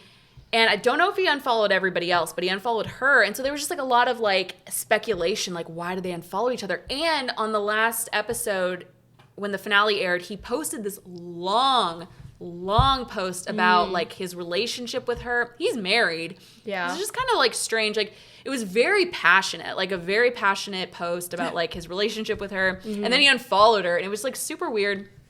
So there's been, like, a lot of speculation about, like, is there something there? Like, is there drama? Do they hate each other? Like, the whole SNL skit happened where Then, SNL was yes. making fun of Amy Lou Wood's teeth. And at first, like, Walton Goggins like, haha, this is so funny. And then Amy Lou... About the sketch. About the whole sketch, the whole sketch. And then Amy Lou Wood came out and said, like, how offensive it was to her that they were making fun of her teeth. And then Walton Goggins hosted SNL, like, the week after. And I think he unfollowed her, like, after the SNL thing. I can't remember. It was, like, right after the finale. I think it was after the finale, but... So... Yeah. Go ahead. They did an interview with Variety recently, which is the first time they've apparently seen each other since they wrapped filming. And It's an interesting interview. It is. Even the writer, like, was like, yeah, like, when they first saw each other, like, it was, everyone else in the room kind of felt uncomfortable because it, like, felt like such an intimate reuniting. Like, they were intruding on this, like, reunion. Did you read the interview? No. They're, like, they hugged for, like, 3 minutes, like, and just, it seemed very emotional, and they were kind of like, Yeah. It was, the interviewer was interesting because at some point they were like, I'm just gonna put the transcript here. They were like, I'm not even gonna, like, they're like, I'm just gonna place the transcript here. It was such a, like, reading it, like, you're reading an article and suddenly I was like, oh, okay. And so they get together and they did, like, they haven't seen each other since, like, March. And essentially, like, the whole interview is just them saying, like, there's speculation about beef. There's no beef with us. It's just that, like Walton Goggins says that, like, after he's done filming stuff, he likes to, and he is, okay, the thing we have to keep in mind is he is, like, a 50-year-old man. Yeah. Who, like, you know, like, sometimes, like, not everybody, like, understands social, and he's like, I've been on Instagram for 14 years, like, I just unfollow people when I'm done, and so he's just, like, he's like, goodbyes are hard for me, so I don't want to have, like, those reminders of them constantly, which is just, like, I was kind of like, the only thing is I'm like, do you follow everybody else from the White Lotus still? Yeah, like, do you unfollow everybody? But he did strange. say, like, he worked with Timothy Olyphant on Justified, and he was like, I didn't see Timothy Olyphant for, like, 2 years after. He was like, it's just hard for me to say goodbye. Yeah. I don't know, but I still am kind of like, okay. So that was, like, his reasoning for it, and he said there's no beef between them, but they did kind of really touch on the fact that, like, Walton Goggins had a really hard time filming this show because, like, there's, like, a lot of personal stuff with him with Thailand because, like, his wife died, his previous wife died, and he went to Thailand after her death, and so when he filmed in Thailand for the show, it brought up a lot of, like, those memories for him. Wow. And so it was just, like, a really hard thing for him, and also the character of Rick was a very dark character, obviously. Yeah.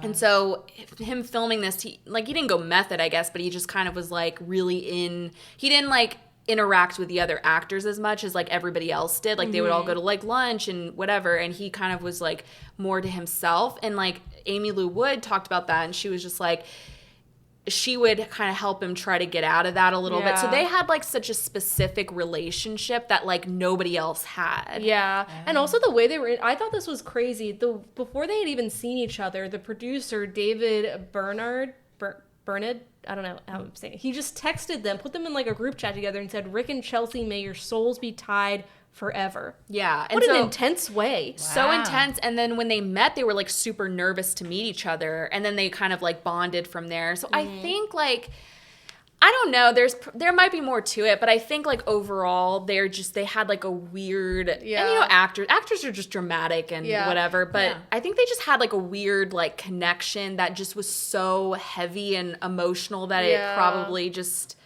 And Aimee Lou Wood was like, why are we focusing on this? Why can't we just focus on, like, the Rick and Chelsea story? And I was like, well, girl, like, that's what people do. Yeah. Like, they loved you guys. Yes. So obviously. And then, like, Walton Goggins got up and was like, it's not that serious. He got his phone and he was like, there, I refollowed her. I know. I was like, okay.